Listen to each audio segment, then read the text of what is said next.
Senior সাংবাদিক মোস্তফা ফিরোজ এবং আছেন সিনিয়র সাংবাদিক আনিস আলমগীর। স্বাগত জানাচ্ছি আপনাদের দুজনকেই আজকের আয়োজনে।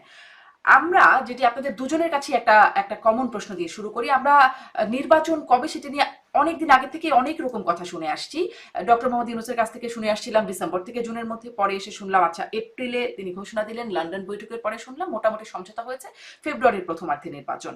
কিন্তু জামাত এবং এনসিপি একই সুরে বলেছে, এতদিন পর্যন্ত শুনে এসেছে যে মৌলিক সংস্কার এবং বিচার, এর আগে নির্বাচন নয়। আজকেও জনসভায় নাহিদ ইসলাম বগুড়ায় তারা সভা করছেন, সেখানে গিয়ে তিনি বলেছেন সেই একই কথা, সংস্কার এবং বিচারের আগে নির্বাচন নয়। আর কুমিল্লায় জনসভায় জামাতের আমির বলেছেন যেন তেন নির্বাচন চাই না।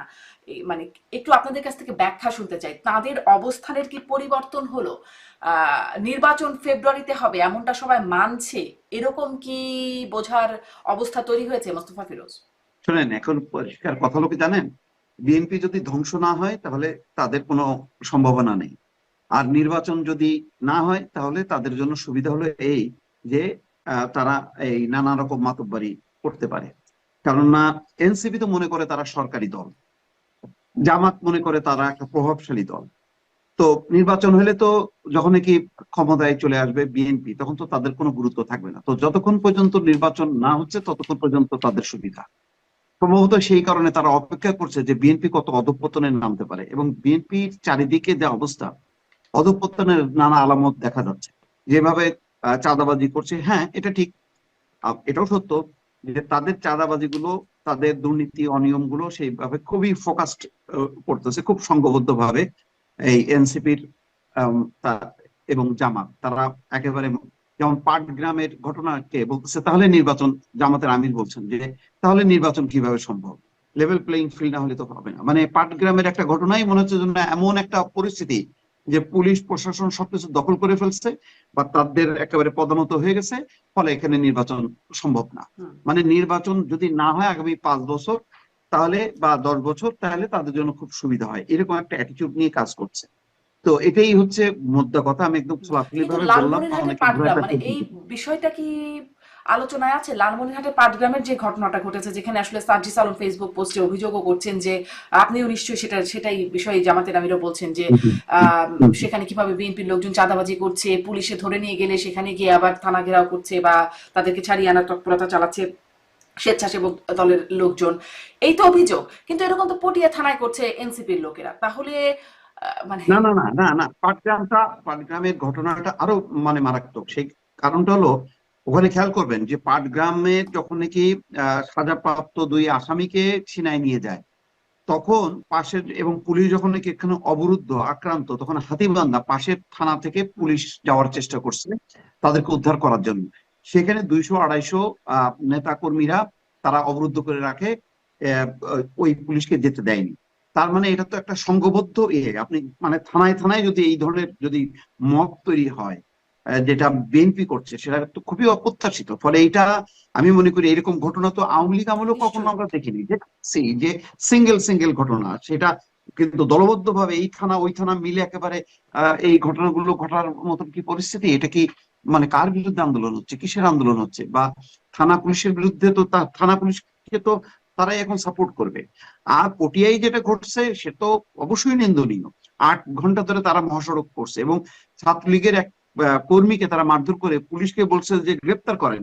তো পুলিশ বলছে গ্রেপ্তার করবো কি ভিত্তিতে, মামলা নিতে ভাই, মামলা দেন। কি মামলা দেবো? কোনো যুক্তি নেই এখানে। এক ধরনের, এবং সেটা আবার চট্টগ্রামের শহরেও তারা একই মব তৈরি করছে, সেখানেও চাপ দিচ্ছে। এই ধরনের এক ধরনের অর্গানাইজড ক্রাইম আমি মনে করি। এই ধরনের যদি ঘটনা ঘটতে থাকে, এটা তো পুলিশ প্রশাসন তো কলাপস করবে। এবং আপনি দেখেন তার প্রতিক্রিয়ায় মুরাদনগরে কি ঘটতো, 39 ঘন্টা পর 3জন এক ফ্যামিলি 3জনকে পিটায় মারলো, কোনো মামলা হলো না। 39 ঘন্টা পরে মামলা হয়েছে, তারপরে কয়েকজনকে অ্যারেস্ট হয়েছে। তার মানে এখানে পুলিশ প্রশাসন রীতিমতো আস্তে আস্তে অসহায় হয়ে যাচ্ছে। তাহলে কি হবে? সামনে নির্বাচন হবে নাকি নৈরাজ্য হবে? এবং আমার মনে হচ্ছে যে নৈরাজ্য হোক, কিছু দল যাদের মানে ভোট করে ক্ষমতায় আসার সম্ভাবনা নেই, তারা মনে হচ্ছে এটা ফায়দা নেওয়ার চেষ্টা করছে। জি, আনিস আলমগীর, আপনার কাছেও শুরুর প্রশ্নটা তো আছেই যে নির্বাচন নিয়ে আসলে ফেব্রুয়ারিতে হবে বা মানে সেটি কি আস্থা রাখা যাচ্ছে? এখনো যখন এই কথা শোনা যাচ্ছে, ওই প্রশ্নটার সাথে সাথে মোস্তফা ফিরোজ যে প্রসঙ্গে বললেন, সেখানেও থানায় থানায় এরকম ঘটনা, পটিয়া কোথাও এখানে। তারপরে আবার দেখছিলাম যে আরেকটি জায়গায় দেখছিলাম, সেখানে বৈষম্য বিরোধী ছাত্র চট্টগ্রামে তারা একজনকে ধরে পুলিশে দিয়েছে। পুলিশ বলছে যে, মানে তারা বলছে যে আওয়ামী লীগের, তার স্ত্রী বলছেন যে তিনি আসলে জামাতের সদস্য, এরকম একটা অবস্থা। পুলিশ আসলে কি করবে, কোথায় কেমন ভূমিকা পালন করবে, কার পক্ষে ভূমিকা পালন করবে, সঠিক কাজ করতে পারবে কিনা, এবং এই অবস্থায় পুলিশ নির্বাচনে কেমন, এই পুলিশ প্রশাসন নির্বাচনে কেমন ভূমিকা পালন করবে? তাদের তো আসলে একটা গুরুত্বপূর্ণ ভূমিকা নির্বাচনে থাকে, আনিস আলমগীর। এই পুলিশ প্রশাসন তো নির্বাচনে ভালো ভূমিকা রাখতে পারবে না, এটা অবধারিত, এটা বলার অপেক্ষা রাখে না। এটা আমি আরো অনেকজনের সাথে বলছি, আপনার সাথে অতীতে বলেছি। কারণ হচ্ছে এদের মনোবল ভেঙে দেওয়া হয়েছে। এরা দীপু ভাই যেটা বললেন যে কোন থানা থেকে লোক নিয়ে যাচ্ছে, আবার সেটাকে উদ্ধার করতে যাচ্ছে, সেখানে আবার তাদেরকে হামলা করছে। তার মানে কি বিএনপি বেপরোয়া হয়ে এটা করছে? আবার এনসিপি তো সরকারি দল, তারা যা ইচ্ছে তা করে, সেটাতে সরকারের অনুমোদন আছে। এবং তাদের সরকারের অনুমোদন আছে, সেটা তো আমরা পটিয়া থানাতে দেখলাম যে তাদের দাবির প্রেক্ষিতে ওসি কে পরিবর্তন করা হলো, কিন্তু ওসির কি দোষ সেটা কোনো ব্যাখ্যা দিল না। এবং তারা থানা আক্রমণ করলো এবং থানা উড়িয়ে দিবে বললো। তারা ওসি কে হত্যা করে ঝুলাই রাখবে এরকম ফেসবুক স্ট্যাটাস দিল। এগুলার কোনো প্রতিকার নাই। তো তাতে করে মনে হয় যেন এই দুইটি দল আহ পুলিশকে যা ইচ্ছা তা আহ করতে পারে, সেটা তারা প্রমাণ দিচ্ছে। বিএনপি সংঘবদ্ধভাবে আক্রমণ যেমন করছে পুলিশের উপর, তারা শুধু এখানে নয়, তারা তো খুলনাতেও আরেকটা পুলিশকে কর্তব্যরত একটা পুলিশকে ধরে পিটিয়েছে। তো এই কতগুলো ঘটনা তারা আবার ব্যাক ইয়েও দেয়, তারা এগুলোকে শাস্তিও দেয়। কিন্তু তারপরও তো বেপরোয়া হয়ে যাচ্ছে। কেন তারা এত বেপরোয়া হয়ে যাচ্ছে সেটা সেটা আমি জানি না। তাদের এই বেপরোয়া আচরণ ক্ষমতা যাওয়ার আগেই যখন হয়, পরে গেলে এরা যে কি করবে। এবং জামাত এক্ষেত্রে খুব ভালো ভূমিকা আছে। জামাত এখানে মবের বিরুদ্ধে বলে যেমন তাদের মানে চয়েস অনুযায়ী বলে আর কি। যে তারা যেরকম পাটগ্রামের কথা বললো, কিন্তু ইয়ের কথা বললো না, আপনার পটিয়ার কথা বললো না। এবং জামাত একটা সূক্ষ্মভাবে এমন ভাবে আগাচ্ছে যে যে মানে এই পরিস্থিতি যত ঘোলাটে হবে তত তাদের লাভ। তারা বুঝাতে পারবে যে এই মুহূর্তে নির্বাচনের দরকার নাই। আর নির্বাচনে যখন দরকার না হয় তখন এনসিপিরও লাভ এবং তাদেরও লাভ। কারণ তারা বিনা ইয়েতে বিএনপি যদি ক্ষমতায় যায়, তাহলে কেউ না কেউ তো ক্ষমতায় আছে। এখন যদি ডক্টর ইউনূস যদি কন্টিনিউশন থাকে আরো 2 বছর থাকলে, তাদের তো কিছু আসে যায় না। তারা দুই দলই তো এখন ক্ষমতায় আছে, ভাব নিয়ে আছে। জামাতও যেখানে পারছে তাদের কথা, প্রশাসন বলেন থানা বলেন, সব জায়গায় তাদের কর্তৃত্ব আছে, তাদের কথা শুনতেছে। এই যে আপনি যে একটা রেফারেন্স দিলেন, বউ পরিচয় দিচ্ছে জামাত করে, তার মানে কি জামাত করলে এখন পিঠ বাঁচবে তার, সেই জন্য পরিচয় দিচ্ছে। তো এরকম অবস্থা এমন তৈরি হয়েছে যে জামাত, আমি আগেও বলেছি, জামাত এবং এনসিপি দুটো হচ্ছে ডক্টর ইউনূসের দুই পকেটে থাকা দুটো রাজনৈতিক দল। উনি এদেরকে ব্যবহার করছেন। আর তার উপর মাঝে মাঝে একটু আক্রমণ করে বিএনপি। কিন্তু বিএনপি যত আহ ধ্বংসাত্মক বলবো না, যত নেগেটিভ কর্মকাণ্ড আছে সেগুলো করছে, সরকার এখানে কোনো ব্যবস্থা নেয় না। কারণ সরকার ব্যবস্থা না নিয়ে সরকারও হয়তো বিএনপি কে, মানুষকে বুঝাতে চায় এরা যে ক্ষমতা আসলে কি হবে। তো মানুষ আতঙ্কিত। তো যারা নির্বাচন দিলে তো বিএনপি ক্ষমতা আসবে, বিএনপি যদি ক্ষমতা আসে তাহলে দেশের কি হবে। তো এই এই এই পরিস্থিতিতে ভোট না হলে ভালো। মানুষের মনেও এক ধরনের পারসেপশন ইয়ে করছে যে বিএনপি আসলে কি হবে, বিএনপি আসলে কিছু হবে না, সো ডক্টর ইউনূস থাকুক না, অসুবিধা কি। এখন জামাত এবং এনসিপি এই সুবিধাটা নিচ্ছে, আর বিএনপি মাঝখান দিয়ে বোকার মতো এমন সব কর্মকাণ্ড করে যাচ্ছে যাদের সাংগঠনিক ভাবে তারা এটার কিন্তু বদনামের শিকার মানুষের হচ্ছে। মনে কি এই জায়গাটায়, হুম। মানুষের মনে আস্থা পাচ্ছে, বা মানুষ কি এই জায়গাটায় গিয়ে পৌঁছাচ্ছে যে ডক্টর ইউনূস থাকুক না, অসুবিধা কি, যেটি আপনি বলছিলেন যে? হ্যাঁ আছে। কারণ হচ্ছে যে যখন আপনি বিকল্প নাই, যখন আওয়ামী লীগ মাঠে নাই, বিএনপি মাঠে যাওয়া, সরকারে যাওয়ার আগেই অরাজকতার সৃষ্টি করছে, তার কর্মীরা বেপরোয়া হয়ে গেছে। তো এই প্রেক্ষিতে জামাত সাধু হিসাবে আছে এবং সাধু হিসাবে তারা প্রদর্শন করতে পারছে। আর এনসিপি তো সাধু হিসাবে নাই, তাদের তাদের ব্যবসা বাণিজ্য সবকিছু চলছে এই সরকার আমলে, তারাই তো সরকারে। সো তারা সেভাবে চলছে। তো এখন ওইগুলো তো আর মানুষ দেখবে না, মানুষ দেখছে যে তাহলে ক্ষমতাকেই যাবে, ক্ষমতায় যাবে বিএনপি, বিএনপি যত পরিবর্তন হয় নাই। সো ডক্টর ইউনূস যদি আরো 5 বছর থাকে অসুবিধা কি? এটা কিছু মানুষের, সবাই না, যারা সচেতন মানুষ তারা চায় না। যারা সচেতন মানুষ তারা চায় যে অবিলম্বে একটা নির্বাচন হোক, ক্ষমতায় যে যাক, যে কালা চোরা হোক আর ধলা চোরা হোক, যেই ক্ষমতায় আসুক তাদের কোনো আপত্তি নেই। তারা চায় যে একটা রাজনৈতিক শাসন, তাতে করে এই যে ত্রিমুখী যে ইয়েটা, অরাজকতা, বিএনপি ক্ষমতায় না, এনসিপি ক্ষমতায় না, জামাত ক্ষমতায়, এই যে একটা টানাটানি, হুম। সেটার অবসান হয়ে যাবে। মাস্তান এক দলের হবে, মাস্তান 14 দলের যেমনটা আর আওয়ামী তখন লীগের থাকবে ছিল। না। হ্যাঁ, যেমনটা আওয়ামী লীগের ছিল। আওয়ামী লীগের ছিল মানে তখন দেখেন মাস্তানি গুলো একদল করতো আর কতগুলো গর্তে লুকিয়ে থাকতো। তাহলে আপনি আমি আমরা সবাই বা অন্যরা জানতো যে ভাই এই মাস্তান, এর সাথে আমার মারামারি করার দরকার নাই, আমরা এর থেকে দূরে থাকি, শান্তি মতো থাকি। হুম। এখন তো আপনি এ মারতেছে, ও মারতেছে, এও মারবে, কোন দিকে যাবেন? সব টোকাইগুলো নেতা হয়ে গেছে। এখন এদেরকে বললে এরা এরা এরা মবের বিরুদ্ধে বললে এরা খেপে যাচ্ছে, হুম। বলতেছে আমাদেরকে মব বলতেছে। ভাই তোমাদেরকে কেন মব বলে বলছে? এই আজকে আমি আর নতুন একটা ফতোয়া দেখলাম, এই যে বলতেছে যে যারা মবের বিরুদ্ধে বলে তারা আওয়ামী লীগার এবং তারা আন্দোলনের বিরুদ্ধে শক্তি। এগুলো এগুলো সরকারের লোক বলতেছে, সরকারের মানে পদ হোল্ড করা লোকজন বলতেছে। তার মানে মবকে এরা সার্টিফিকেট দিচ্ছে। তো এই মব সংস্কৃতি থেকে মানুষ মুক্তি চায়, মুক্তি চায় এই 3 দলীয় ইয়ে থেকে। মানুষ যদি মব একদলীয় হয়, মানুষের কিন্তু আপত্তি, আমার মনে হয় না যে আপত্তি করবে, কিন্তু এই মাত্রায় করবে না। কারণ এখন এমন এক মবেরও তো একটা, প্রত্যেক কিছুরই তো একটা গ্রামার আছে, তা না? যুদ্ধ চলে, যুদ্ধেরও একটা গ্রামার থাকে। অনেক মনে করে যে না, যুদ্ধ গ্রামার মেনে হয় না, যুদ্ধ গ্রামার মেনে হয়। তো সব কিছুরই একটা গ্রামার আছে, কিন্তু এটা একটা গ্রামার ছাড়া চলতেছে জি। এখন। জি।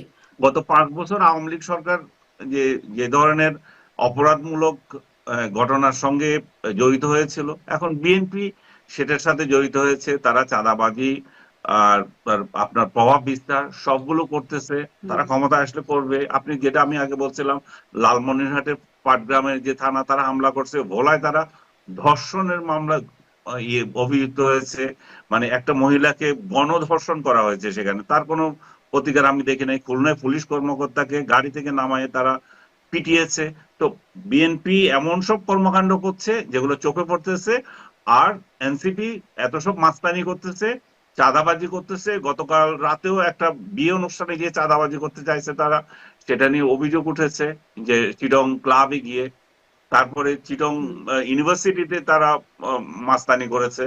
তো এই দুই দল মাস্তানির মধ্যে আছে, জামাত মাঝখান দিয়ে দেখতেছে আর সুবিধা বা মানে মানে সাধু সেজে আছে যে তারা এই পরিস্থিতির নির্বাচন কিভাবে করা যায়। তার মানে হুম। আরো দীর্ঘায়িত, আরো দীর্ঘায়িত হলে তাদের ক্যাডার গুলো আরো ভালোভাবে বিশ্ববিদ্যালয়গুলোতে বিস্তার করবে। প্রত্যেকটা বিশ্ববিদ্যালয়ে তাদের ক্যাডার ভর্তি এবং তাদের জামাত শিবির যদি ওখানে তাহলে আসলে প্রতিষ্ঠা হয়। এই অবস্থায় এক একজনের স্বার্থ যখন এভাবে ব্যাখ্যা করছিলেন, তাহলে এই অবস্থায় নির্বাচনটা কি এখন অনিশ্চিত? ফেব্রুয়ারিতে, এপ্রিলে মোস্তফা ফিরোজ, আপনার কাছ থেকে একটু শুনতে চাই, নির্বাচনটা কি অনিশ্চিত? এই প্রশ্নটা একদম মানে বহুদিনের প্রশ্ন, অন্তত এই 1 বছর ধরে হচ্ছে এটি একটা প্রশ্ন। আর মব নিয়েও একটু জানতে চাবো, নির্বাচনটা একটু শুনে নিই, নির্বাচনটা কি অনিশ্চিত? এই নির্বাচনের অনিশ্চিতের আগে একটা একেবারেই সাম্প্রতিক একটা উদাহরণ দিই। চট্টগ্রাম বিশ্ববিদ্যালয়ের উপাচার্য ইয়াহিয়া আক্তার অত্যন্ত সজ্জন মানুষ, সিম্পল মানুষ। এই চট্টগ্রাম বিশ্ববিদ্যালয়ে তিনি শিক্ষকতা করেছেন, রিটায়ারমেন্টে গেছেন। তাকে ভিসি নিয়োগ দিয়েছে আহ, সরকার।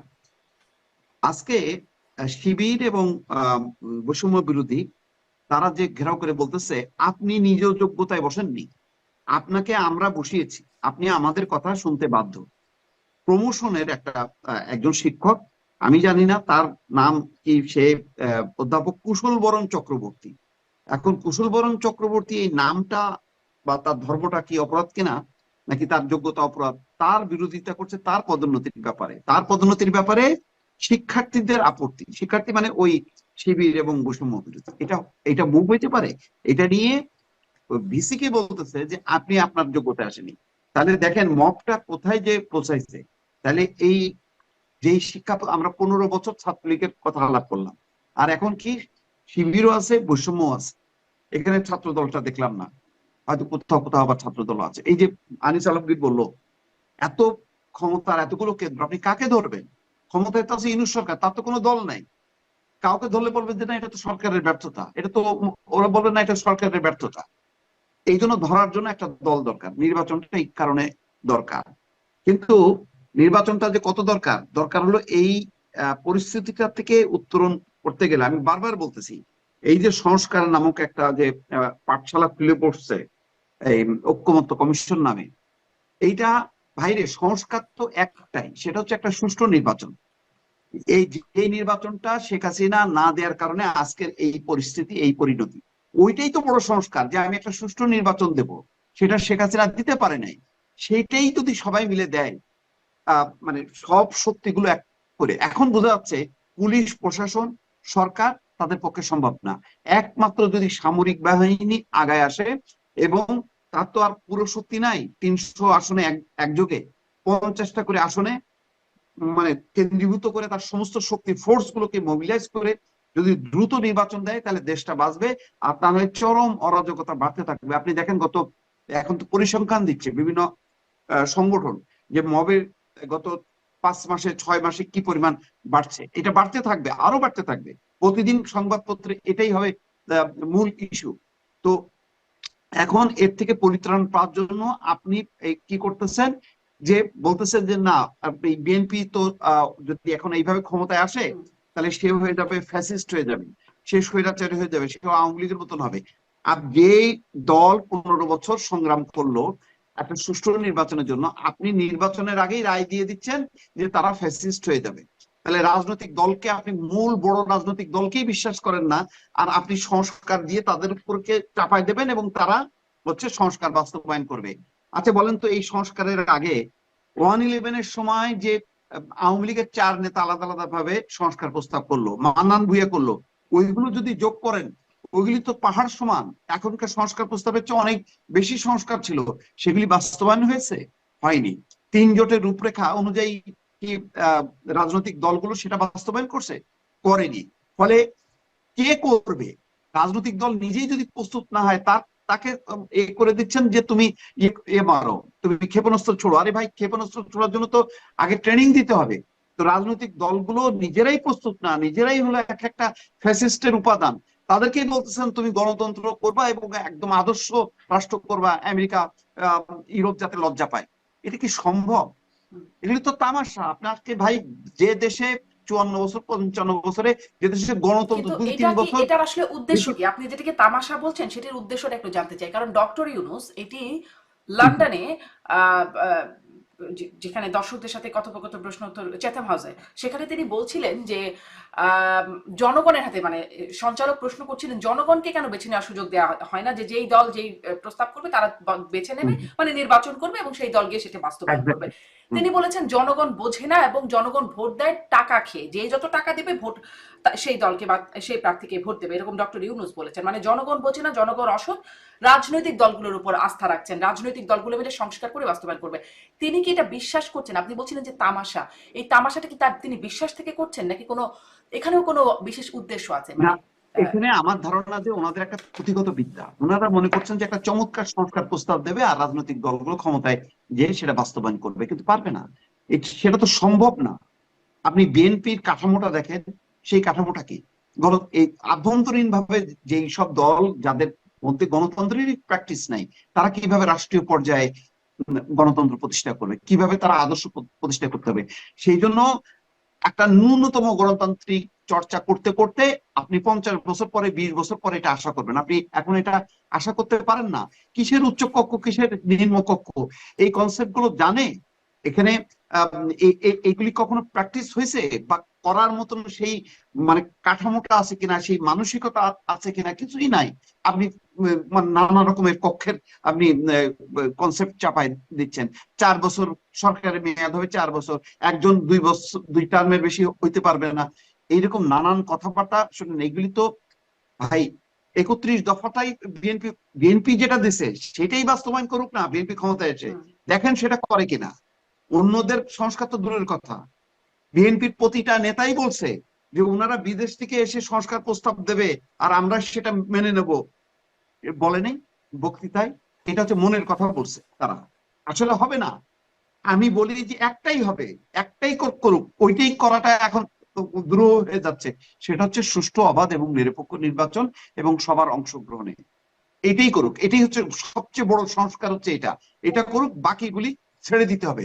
কোনো উপায় নেই। আপনি তো নিজের রাজনীতি করবেন না, ডক্টর মোহাম্মদ ইউনূস করুক, রাজনৈতিক দল গঠন করুক, যেটা উনি করতে পারেননি অন-11-এর সময়, করুক। প্রত্যেকেই করুক, যতগুলি বুদ্ধিজীবী আছে ঐক্যমত্য কমিশনের, সবাই আলাদা আলাদা একটা রাজনৈতিক দল করুক, করে জনগণের কাছে যাক। জনগণের কাছে ম্যান্ডেট দিতে হবে। তো জনগণের কাছে ম্যান্ডেট না নিলে টাকা খেয়ে এরকম হ্যাঁ নির্বাচন হবে, হইতে হইতে হইতে তারপরে এক সময় গণতন্ত্র হবে। কারণ গণতন্ত্র চর্চার ব্যাপার, গণতন্ত্র হলো পুঁথি বিষয় না, এটা হলো একেবারে প্র্যাকটিসের ব্যাপার, এটা মানতে হবে। জি, এক লাইনে তাহলে আপনার কি মনে হয় নির্বাচনটা কি ফেব্রুয়ারিতে হবে, এপ্রিলের মধ্যে হবে, নাকি সেই ডিসেম্বর থেকে জুনের মধ্যে কোনো একটা সময় হবে? আসলে হবে কবে? আমার ধারণা যে হইলে আরো আগে হবে, ডিসেম্বরের মধ্যেই হবে। আর যদি বিলম্বিত হয়, নির্বাচনের ভবিষ্যৎ একেবারেই অন্ধকার। স্পষ্ট। সেই ধন্যবাদ। নির্বাচন করতে গেলে তাহলে আর একটা কর্তৃপক্ষ, আর একটা সরকার জি, আসবে আমি আমার একটু মব ধারণা। প্রসঙ্গেও কারণ এই সরকারের পক্ষে হুম, আর বেশি দিন চলা অসম্ভব হয়ে যাচ্ছে। জি, আমি একটু মব প্রসঙ্গেও শুনবো, তবে আনিস আলমগীর এই আপনার কাছ মবই থেকে তো একটু শেষ করে দিচ্ছে, মবটাই তো শেষ করে দিচ্ছে। কারণ এত বড় মব কিভাবে ঠেকাবে? হ্যাঁ, আসি মব দিয়ে একটু আলাদা করে কথা বলবো, কিন্তু আনিস আলমগীর আপনার কাছে একটু পূর্বাভাস জি, জানতে চাই। যে অবস্থা দেখছেন ডিসেম্বরে, ফেব্রুয়ারিতে, এপ্রিলে, ডিসেম্বর থেকে জুন মাসে নির্বাচনের সময়সীমা কেমন দেখেন, কখন হতে পারে? নির্বাচন আমি আমি বলেছি যেটা মনে যেটা করি যে তারা আমি দেখি লন্ডন যে, বৈঠকে ও মুস্তাফিজ, আমি একটু আমি আনিস শুনতেছি। আলমগীরকে শুনছিলাম, একটু আনিস আলমগীর বলছেন। জি। হ্যাঁ হ্যাঁ, বুঝতে পারছি। সেটা আমি যেটা মনে করছি সেটা হচ্ছে ফেব্রুয়ারিতে ওনারা যে কমিটমেন্ট করেছিলেন, বিএনপি যদি এখনো একরোখা হয় সেটা ডক্টর ইউনূস দিতে বাধ্য। কারণ ডক্টর ইউনূস খুব ভালো করে জানে বিএনপি কে উনি মূলা ঝুলিয়ে শান্ত রেখেছেন হয়তো, কিন্তু বিএনপি যদি যদি মনে করে যে তাদেরকে যে প্রতিশ্রুতি দেওয়া হয়েছিল সেটা ছিল একটা ফাঁদ, তাহলে তারা যদি রাস্তায় নামে এই সরকার টিকতে খুবই অসুবিধা হবে। তখন হয়তো নতুন একটা সরকার আসতে হবে। তো এই প্রেক্ষিতে আমি মনে করি ফেব্রুয়ারিতেই মধ্যে ইলেকশন হওয়ার সম্ভাবনা আছে। কিন্তু ডক্টর ইউনূস কিংবা, যখন আমি আগেই বললাম যে দুই পার্টিকে দুই পকেটে রেখেছে, উনি চাইবেন যে এটা যতদিন পিছানো যায়। ডক্টর ইউনূস নিজেই ক্ষমতা ছাড়তে চান না, উনার ক্ষমতার লিপ্সা বহু পুরনো। উনার এই ক্ষমতা লিপ্সার কারণে বহু কিছু হয়েছে বাংলাদেশের ইতিহাসে, গ্রামীণ ব্যাংক থেকে শুরু করে বহু কাণ্ড ঘটেছে। তো এই লিপ্সা যদি উনাকে পেয়ে যায়, উনার লোকদের যদি পেয়ে যায়, যে যে আনন্দ উপভোগ ওনারা যেভাবে করছেন, যে 11 মাসে 12বার বিদেশ সফর করছেন, কোনো জবাবদিহিতা নাই, মানুষের মুখোমুখি হচ্ছেন না, সাংবাদিকদের মুখোমুখি হচ্ছেন না, আর প্রোপাগান্ডা টিমকে লাগিয়ে দিয়েছেন সাংবাদিকদের সাথে কথা বলার জন্য, বয়ান দেওয়ার জন্য, নিজেদের কোনো ইচ্ছে নাই। তো সেই জায়গাতে আমি মনে করি ইলেকশন যদি বিএনপির উপর নির্ভর করছে, বিএনপি যদি এখানে সিরিয়াস হয় তাহলে কিন্তু ইলেকশন ফেব্রুয়ারির মধ্যেই হবে। আর বিএনপি বিএনপি যদি কিন্তু আসলে সিরিয়াস না বিএনপির হয়, অবস্থানটাও কি বুঝতে পারেন সেটাও একটু জানি আপনার কাছ থেকে। যে বিএনপিকে তো দেখেছিলাম আন্দোলন করবে, ডিসেম্বরের মধ্যে নির্বাচন হতেই হবে, তারেক রহমান বলে দিলেন ডিসেম্বরে হবে, হতেই হবে, এরকম একটা ভাষা ছিল তার। লন্ডন বৈঠকেও ডক্টর ইউনূস কিন্তু তার মানে একই রকম ভাষায় বললেন, যদি সম্ভব হয়, প্রয়োজনীয় সংস্কার হয়, তাহলে ফেব্রুয়ারিতে, বা হতে হলে ফেব্রুয়ারিতে, নির্বাচন হতে হলে এগুলো হতে হবে। মানে তিনি এই একই কথা বললেন, কিন্তু তাহলে এত সন্তুষ্ট হয়ে গেল কি করে বিএনপি? আমি ব্যক্তিগতভাবে মনে করি এটা হয়তো আপনারা নাও ভাবতে পারেন, বেগম জিয়া একটু সহানুভূতিশীল ডক্টর ইউনূসের প্রতি। তিনি বলেছেন তাকে সময় দাও, দেখো। বিএনপি সেই ডিসেম্বর থেকে তখন ফেব্রুয়ারিতে এই জন্যই নেমেছে এবং একটা সমঝোতায় যেতে চায়। বিএনপির হাইকমান্ড এখনো তার দলের লোকদেরকে, আপনি খেয়াল করছেন কিনা জানি না, লন্ডন বৈঠকের পর তারা ডক্টর ইউনূসকে কোনো আক্রমণ করছে না, হুম। এবং এটা তাদের সমঝোতার প্রেক্ষিতে এটা হচ্ছে। ডক্টর ইউনূস শান্তিপূর্ণভাবে ক্ষমতা হস্তান্তর করে দিয়ে যাবেন, তারা সেটা বিশ্বাস করে, এবং সেই প্রেক্ষিতে এখনো তারা তাদের সেই নীতিমালা মানছে। কিন্তু তারা যখন দেখবে জামাতকে রাস্তায় নামিয়ে দেওয়া হয়েছে, এখন এই পরিবেশে কিসের নির্বাচন, এই ধোঁয়া উঠে যাবে যখন, এনসিপি যখন বলবে এই সংস্কার ছাড়া আমরা নির্বাচনে যাব না, তখন তারাও, বিএনপিও তার নীতি বদল করতে বাধ্য হবে। হুম। এখানে সেই কি, আচ্ছা প্রেক্ষিতে তাহলে কি এই কারণে যে আপনি বলছেন বেগম জিয়া সফট হতে বলছেন, এই জন্যই কি এখন এরকম একটা প্রচারণা আবার শুরু হচ্ছে যে বেগম জিয়া, রাষ্ট্রপতি, ডক্টর ইউনূস, এই দুই মুরব্বী মিলে দেশকে এগিয়ে নেবেন সামনের দিকে বা সমৃদ্ধ করবেন? আহ, এটা কি এটার একটা এটা কোনো প্রভাব? এটা এটা তো আহ, আপনাদের প্যারিসে থাকা পীর সাহেব ঘোষণা করছেন, কিন্তু এটা কতটুকু যাবে আমি বিশ্বাস করি না। আমি বিশ্বাস করি না এই জন্যই যে জামাতের সাথে বর্তমানে বিএনপি যে সম্পর্ক, সেই সেই সম্পর্কে বিএনপি কোনোভাবেই এই প্রস্তাব মেনে নেবে না।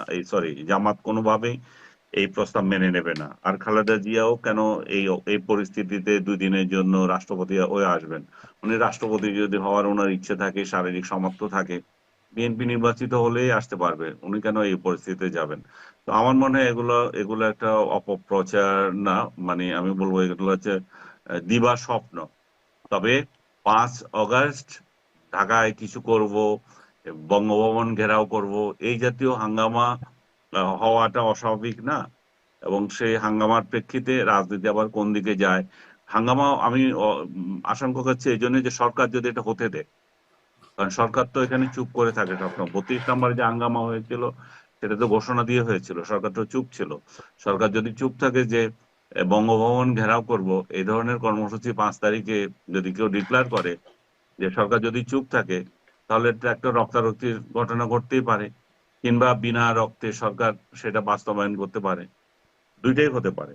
এখন সবচেয়ে বড় যে বিষয়টা হচ্ছে বিএনপি শান্ত, আপনি যেটা বলছিলেন শুরুতে, বিএনপি এখন শান্ত থাকছে। তাদের পলিসিগত সিদ্ধান্ত, ডক্টর ইউনূসকে তারা খোঁচাবে না। হুম, আমি লন্ডন বৈঠকের পর একজন নেতাকেও দেখিনি ডক্টর ইউনূসকে আক্রমণ করে কোনো কথা বলতে।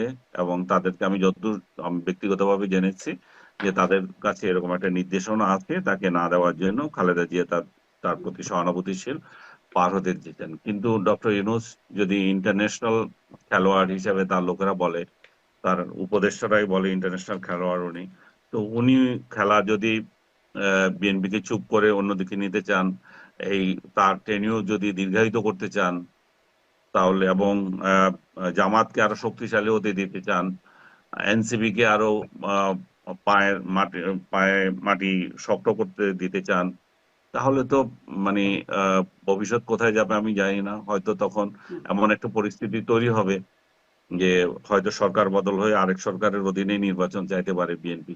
জি। এখন বিএনপির অবস্থা মোস্তফা ফিরোজ আপনার কাছ থেকেও একটু শুনতে চাই।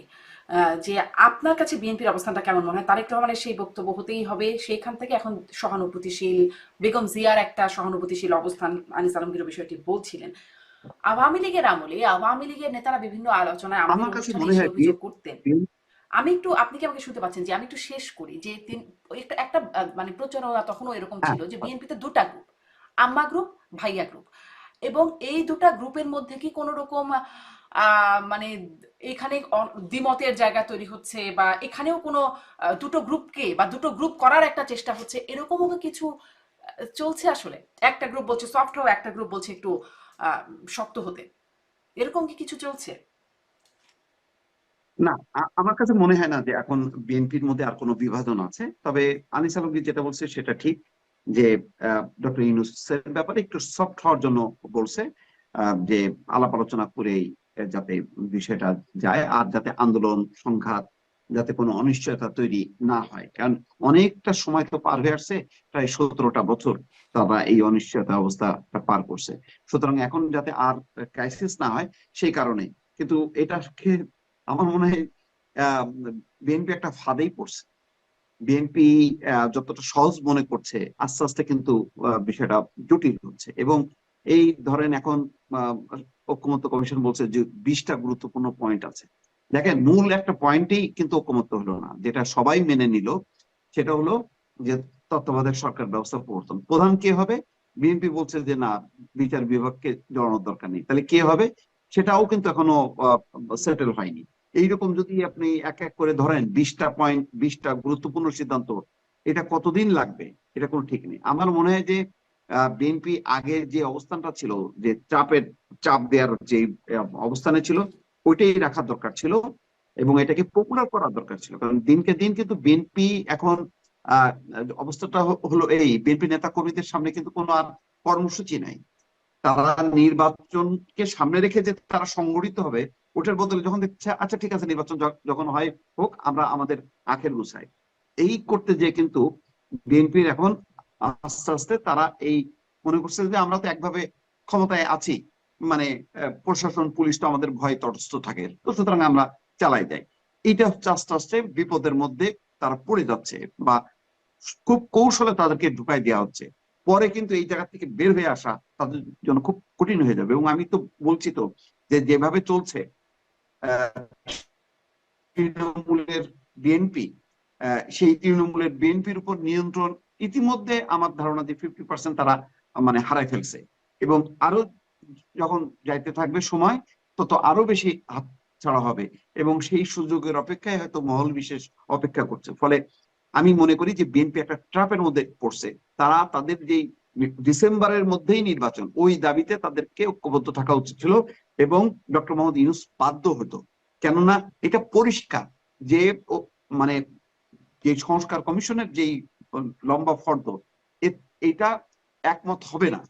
একটা দুইটা পয়েন্ট বাদে বাকিগুলিতে হবে না। যেটা হবে না সেটা নিয়ে কি হবে, সময় ক্ষেপণ হবে, এবং যত সময় ক্ষেপণ হবে বিএনপির জন্য তত বেশি। ফলে আমি মনে করি শুধু বিএনপি একটা জায়গায় আমি একটা ঝামেলার মধ্যে পড়লাম। আমি বিএনপির কাছে দৌড়াবো, নাকি জামাতের কাছে দৌড়াবো, নাকি এনসিপির কাছে দৌড়াবো? একটা মানুষ কিন্তু বিভ্রান্ত হয়ে যাচ্ছে। এই বিভ্রান্তির সুযোগে কিছু মানুষ তাদের সুবিধা হবে, কিন্তু দেশের জন্য ক্ষতি হবে। বড় রাজনৈতিক দল হিসেবে বিএনপির আরো ক্ষতি হবে। অর্থাৎ বিএনপির উপর একেবারে নিয়ন্ত্রণ হারাচ্ছে। ইতিমধ্যে নানান রকম ঘটনা কিন্তু তারা নিয়ন্ত্রণ দিয়ে পাটগ্রামের ঘটনায় বহিষ্কার করছে, ভালো পদক্ষেপ নিচ্ছে, এটা ঠিক। বিএনপি একটা দিক হলো যে আগে যেটা হতো যে আমরা দেখতাম যে অনেক বেশি গণমাধ্যমে আসার পর তারপর হয়তো কিছু স্টেপ নিত শাসক দল, অর্থাৎ আওয়ামী লীগের আমলে। এখন কিন্তু সাথে সাথে তারা অ্যাকশন নিচ্ছে, কিন্তু অ্যাকশন নেবার পরেও এত বিস্তৃত এলাকা, ধরেন পাটগ্রামে থামাচ্ছে, ওই হাতিবান্ধা ঘটনা ঘটছে, রংপুরের মিঠাপুকুরে ঘটছে, কয় জায়গায় সামাল দেবে? দিশেহারা হয়ে যাচ্ছে কিন্তু বিএনপির নেতৃবৃন্দ। আর সবচেয়ে বড় কথা হলো এখানে দুর্বলতা, তারেক রহমান নিজে দেশে নেই। তো এইটাও অনেকে সুযোগটা নিচ্ছে যে উনি তো বিদেশে আছে, সুতরাং সমস্যা নেই। আর উনি যে নিয়ন্ত্রণ করবে, দল তো নিয়ন্ত্রণ করতে পারে না, এটা তো প্রশাসন পুলিশ লাগে। তো সেই প্রশাসন পুলিশকে তো উনি ডাইরেক্ট নির্দেশ দিতে পারেন না। তো ফলে অনেক দিক থেকে আমি বিপদ দেখছি। কোন ইন্টারিম এত লম্বা সময়, দেখেন 1-11-এর সময় দেখেন প্রথম 6 মাস খুব সুন্দর চললো, তারপরেই কিন্তু ধস নামতে শুরু করছে। এখনো কিন্তু তাই, বরং আমি মনে করি যে আরো আগে ভাগেই ধস নামা শুরু করছে, এবং যত প্রলম্বিত হবে তত আরো অন্ধকারের দিকে আমরা যাইতে থাকবো। স্পষ্ট। ধন্যবাদ মোস্তফা ফিরোজ। আমি একটু মবের প্রসঙ্গে জিজ্ঞাসা করবো বলছিলাম। আমি আনিস আলমগীর, আমরা মাস কয়েক আগে মাহফুজ আলমের যে মব সম্পর্কিত বক্তব্য, যে মব যে দলই করুক সেটি সহ্য করা হবে না, এখন থেকে শক্ত ব্যবস্থা নেওয়া হবে, এই বক্তব্য ছিল মাহফুজ আলমের। সম্ভবত সেই বক্তব্যের পাশে ছিলেন আইন উপদেষ্টা আসিফ নজরুলও, সেই আয়োজনের পাশে ছিলেন। কিন্তু তারপরে এখন আবার দেখা যাচ্ছে তাদের বক্তব্য, মাহফুজ আলম ফেসবুকে লিখছেন জুলাই বিপ্লবী ছাত্র জনতা মব না। প্রেস সচিব তো বলছেন তারা প্রেশার গ্রুপ। সাংবাদিকদের একটি আয়োজনে গিয়ে বলেছেন যে তারা প্রোটেস্ট করলে তো আপনারা বলবেন মব। মানে দেখলাম অ্যাটর্নি জেনারেল তিনিও বলছেন যে তারা এতদিনে 17 বছর তারা ক্ষতিগ্রস্ত হয়েছেন, তারা প্রতিকারহীন ছিলেন, সেজন্য এরকম একটা অবস্থা। মানে একরকম আপনি আসলে কিভাবে দেখেন সরকার মবের বিরুদ্ধে শক্ত হতে গিয়ে আবার কি সেই শক্ত হওয়াটা ছেড়ে দিল? কি মনে হচ্ছে এবং কেন সেরকমটা হচ্ছে বলে মনে হয়? সরকার ছেড়ে দিয়েছে, আমি আগেও তো বললাম সরকার ছেড়ে দিয়েছে। আপনি যে উদাহরণ দিলেন, তথ্য উপদেষ্টার উদাহরণ দিলেন, ওনার বক্তব্যে মবের সংজ্ঞা চেঞ্জ হয়ে গেছে। প্রেস সচিবের বক্তৃতায় মবের হয়ে গেছে। আজকে দেখলাম সহকারী সচিব, উনিও প্রেস সচিব, উনিও মবের নতুন সংজ্ঞা দিয়েছেন। এবং এগুলা আন্দোলনের, মবের বিরুদ্ধে বলা, আন্দোলনের বিরুদ্ধে বলা, জুলাই আন্দোলনের বিরুদ্ধে বলা। তারপরে অ্যাটর্নি জেনারেলের কথা বললেন। সামগ্রিক ভাবে এরা মব যে হচ্ছে এটা কি স্বীকার করতে চাচ্ছে না। তার মানে কি? তার মানে হচ্ছে মব এদের দ্বারাই সৃষ্ট, এরা মবের দ্বারা লাভবান। দুইটা কারণে, হয় মবগিরি করে তারা প্রতিপক্ষকে নিঃশেষ করতে চায় এবং এই অরাজকতাটা টিকিয়ে রাখতে চায়, এবং এই মব পরিস্থিতি যতদিন বাড়বে নির্বাচন তত দেরি হবে, সেই পরিস্থিতি রাখতে চায়। কারণ কিন্তু মব মাঝখানে কি একটু নিয়ন্ত্রিত হয়ে শক্ত গেলে। হয়েছিল সরকার? কারণ মাহফুজ আলম, আমি খুঁজে বের করলাম আসলে 11 ফেব্রুয়ারি 2025 মাহফুজ আলম বলছেন মবের মহড়া এখন থেকে শক্ত হাতে মোকাবেলা করব। আহ, এটা তারই বক্তব্য, এবং তারপরে কিছুদিন একটু মবের একটু বিষয়টা কমেও ছিল, কিন্তু এখন যেরকম আবার বেড়েছে। হ্যাঁ, গত এক সপ্তাহ থেকে এটা চরম আকার ধারণ করেছে, যখন বলা হলো যে মব, মব না, এটা হচ্ছে প্রেশার গ্রুপ। হুম। প্রেশার গ্রুপের পর থেকে এটা বেড়ে গেছে, এটা তো মব না। তো আপনি যখন তাদেরকে মব বলবেন না, তখন এনসিপি নতুন সংজ্ঞা দিচ্ছে, এরা সংজ্ঞা দিচ্ছে, সবগুলো মিলিয়ে যে পরিস্থিতি তৈরি হয়েছে, তাতে হচ্ছে মবের বিস্তারই চায় এরা। এদের এদের কারো ইচ্ছা নাই যে, আমি বহুদিন আগে থেকে বলেছি, মব, মিলিটারি এবং মোল্লা, এই তিনটা শ্রেণীকে যদি সরকার নিয়ন্ত্রণ করতে না পারে, ডক্টর ইউনূসের সরকার টিকবে না। এখন উনি তিনটাকেই ছেড়ে দিয়েছেন। মোল্লাদেরকে নিয়ন্ত্রণ করাতে বলা হয় যে বিট অর বাই। মোল্লাদের আপনি নিয়ন্ত্রণ করতে হবে বিট অর বাই। এটা শেখ হাসিনার এই পলিসি ছিল, বিট অর বাই। শেখ হাসিনা সারা ওয়ার্ল্ডে এটা আছে, মোল্লাদেরকে নিয়ন্ত্রণ করার একটা পদ্ধতি, বিট অর বাই। এই পদ্ধতি থেকে আমরা সরে গেছি। আমরা এদেরকে সব ইয়ে করতেছি, মানে আহ ইয়ের দেওয়া আছে এদেরকে, মানে এটা কি বলবো, মানে আশকারা দেওয়া আছে। এবং এমন তাদের বক্তব্য যে আপনি দিচ্ছেন, আপনি কি মবের ভয় পাচ্ছেন না? মব তো যে কাউরে আক্রমণ করতে পারে, মবের ভয় পাবো না কেন? মবের মধ্যেই তো আছি আমরা। এখন কি আপনি মনে করেন মবের মধ্যে নাই? একটু প্রতিনিয়ত সোশ্যাল মিডিয়া আপনাকে হুমকি দিচ্ছে, সেগুলো কি মবের হুমকি না? হ্যাঁ, তো সরকারের মধ্যেও তো মব চায় না সেরকম লোকও তো আছে। আচ্ছা, মব সোশ্যাল যারা মিডিয়া না হয় যতদিন মুখে বলছে বা শুধুমাত্র কথার মধ্যে আছে, সেটা একটা ছেড়ে দিলাম, না হয় সেটা বাক স্বাধীনতার কোনো একটা জায়গায়, যতই সেটা ডিফামেটরি হোক না কেন, কিন্তু যখন মানুষকে হুম, সামনাসামনি আক্রমণ করছে, জুতার মালা বা প্রহার করা, এই বিষয়গুলো হচ্ছে, তখন তো সেটি আসলে একদম মবের যে ডেফিনেশন সেটার মধ্যে পড়ে। না, আমাদের পর্যায়ে এখনো আসে নাই, কারণ ওরা তো রাজনৈতিক দলগুলো তাদের বিরুদ্ধে যারা যাচ্ছে তাদের পর্যায়ে আছে এখনো। হুম, এখন আমরা আমাদের বিরুদ্ধে আসবে যে মবের বিরুদ্ধে বলিস কেন, মব কোথায় পাস তোরা, সেটাতে আসবে, সেটা পরবর্তী পদক্ষেপ। হুম। এখন পর্যন্ত আছে যে ওরা নিজেদের স্বার্থে যেখানে টাকা পাবে। এই কালকে যেটা আমি বললাম না, চিটং ক্লাবে যে ঘটনাটা করছে, বলা হচ্ছে যে 1 কোটি টাকা চেয়েছিল। তো 1 কোটি টাকা এটা লেনদেন হচ্ছিল গভীর ইয়ে, রাত 9টা পর্যন্ত বোধহয়, পরে ভেঙে গেছে। তখনই এটা তারা ডেকে আনে, মবদের ডেকে এনেছে। তো মব তো অনেক জায়গায় হচ্ছে টাকার বিনিময়ে, টাকার কারণে হচ্ছে। আমাদের ধরে তো কোনো টাকা পাবে না, আমাদেরকে ধরবে তখনই, তোমরা মবের বিরুদ্ধে বলো কেন, আমরা মবগিরি করতে পারছি না। তখনই হয়তো তাদের টনক নড়বে আর কি, যে এগুলোকেও দমন করো।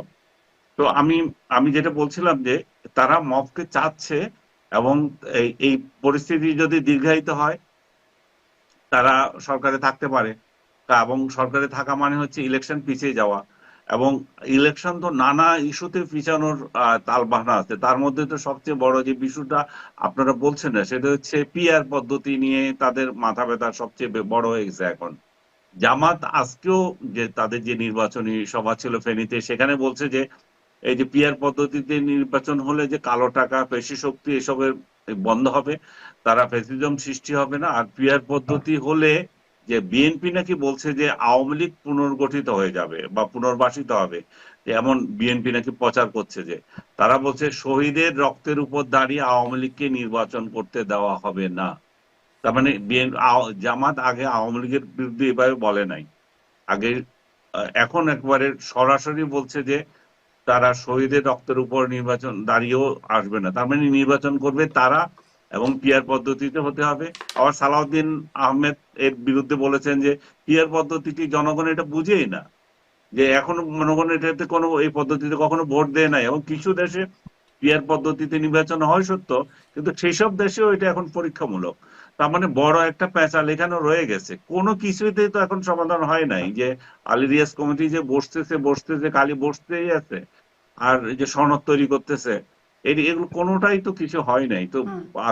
হওয়া না হওয়া মানে তো লন্ডন বৈঠকে যে শর্ত ছিল যে এই সনদ দিয়ে তারপরে হবে, তো সেটা হবে না।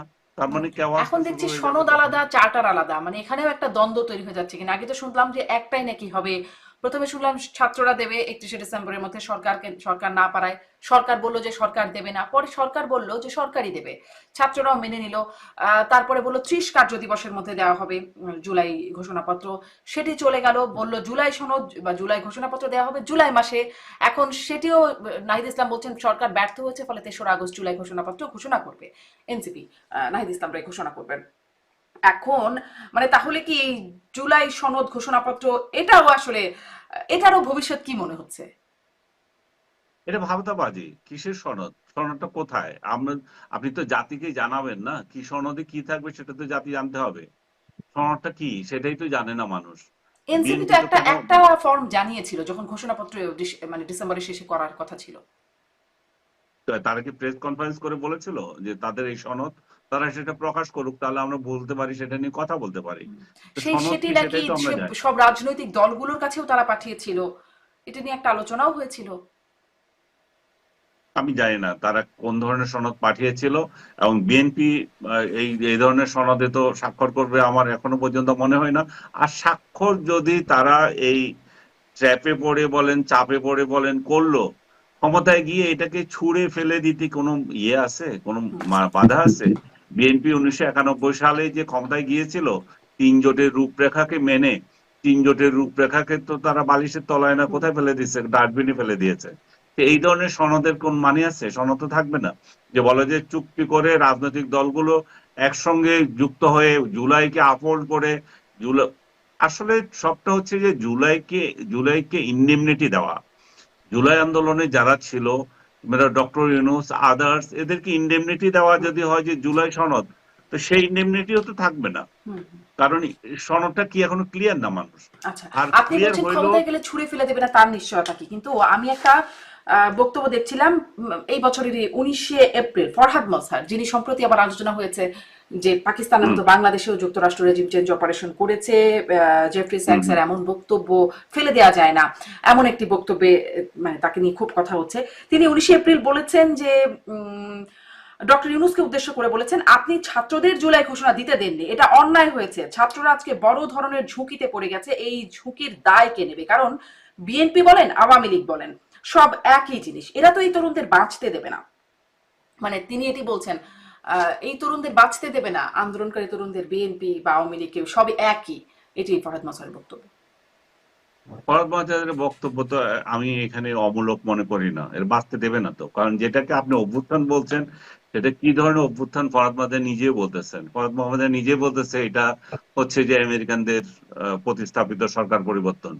তো তাহলে সেই হিংসাগুলো তো যাচ্ছে না। আপনি অভ্যুত্থানের নামে অন্য রাজনৈতিক দলগুলোকে নিঃশেষ করছেন, তাদেরকে ঘরে থাকতে দিচ্ছেন না, মুক্তিযুদ্ধের উপরে হামলা করছেন। তো এগুলো তো অমীমাংসিত থেকে যাচ্ছে সবকিছু। আপনি যদি আজকে যদি আওয়ামী লীগ বা আদার্স এই যে শক্তিগুলো যারা ছিল তারা সহ আসে, তারাও নাকে খত দিয়ে যদি আজকে মানতো যে আমরা সবাই এক হয়ে একটা জিনিস মানতেছি, তাহলে সেটা একটা সনদ হইতো। এটা তো একতরফা সনদ হবে। যে একতরফা কি, সেখানেও যারা আছে এখন, যে বিএনপি, আওয়ামী এবং আওয়ামী সহযোগী যারা ছিল, তাদের বাইরে আপনারা যারা আছেন তারাও একমত না। তো এই ধরনের সনদের ভবিষ্যৎ কতটুকু হবে বলেন? এবং এই যে ছেলেগুলো যারা আন্দোলন করলো, এটা তো অস্বীকার করার কোনো উপায় নাই যে জুলাইতে যে আন্দোলন হলো সেখানে যারা অংশ নিয়েছিল, শেখ হাসিনা, কিছু শেখ পরিবারের কিছু ইয়েরা, এটা কি বলবো, গোলাম টাইপ লোকজন, আর আওয়ামী লীগের কিছু সুবিধাবাদী ছাড়া অলমোস্ট সবাই মধ্য জুলাই থেকে চেয়েছে যে ঠিক আছে শেখ হাসিনা সরকারের পরিবর্তন চাই। কিন্তু পরিবর্তন চেয়ে আসলে পরবর্তীটা কি, এই লক্ষ্য তো ঠিক হয় নাই। এটা তো রাতারাতি হয়ে গেছে। এবং যে বলা হয় যে ডক্টর ইউনূস বলেন যে এটা একটা মেটিকুলাস, তারপরে কি মাস্টার মাইন্ড, এগুলো তো কিছু আসলে এগুলো উনি আবিষ্কার করেছেন। বাস্তবতাটা হচ্ছে যে ওই যে আবু সাইদের মৃত্যুর পর এটা হঠাৎ টার্ন এলো এক দফা, এবং এক দফার ভিত্তিতে সেটা হয়ে গেল। এখানে কোনো বিপ্লব ছিল না, এখানে কোনো অভ্যুত্থান ছিল না। অভ্যুত্থান এবং বিপ্লবের একটা টার্গেট থাকে, একটা নকশা থাকে। ওই নকশা অনুযায়ী তো এটা কিছু হয় নাই। জি। তাতে করে আমরা আজকে যে সংকটে পড়েছি, যে ইলেকশন হবে কিনা, রাজনীতির কি গতিপথ হবে, সনদের কি হবে, সংস্কার কি হবে, এগুলো তো এই সমস্ত কারণে উদ্ভব হয়েছে।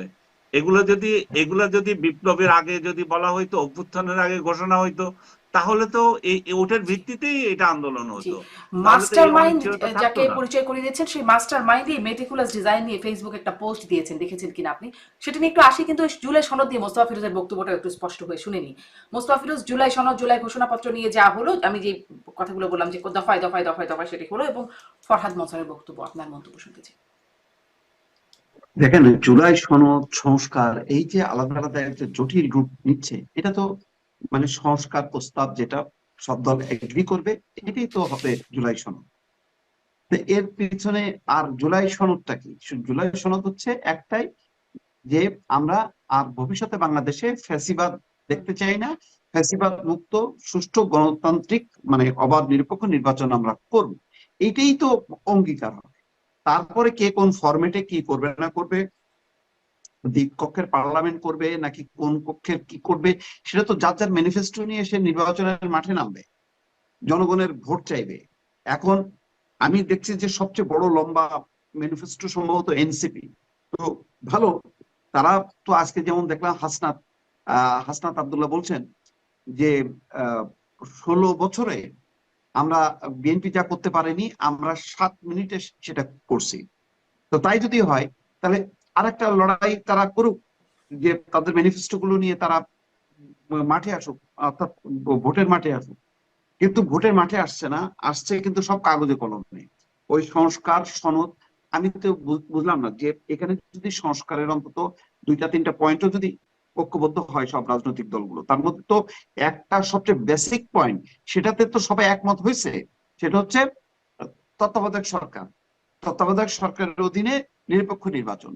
তো সেইটাই তো সবচেয়ে বড় দাবি ছিল। শেখ হাসিনার বিরুদ্ধে তো আন্দোলনে তখন আমরা সংখ্যানুপাতিক নির্বাচন শুনিনি, দ্বিকক্ষের পার্লামেন্টের কথা শুনিনি, শুনছি একটাই, যে দলীয় সরকারের পরিবর্তে তত্ত্বাবধায়ক সরকারের অধীনে নির্বাচন।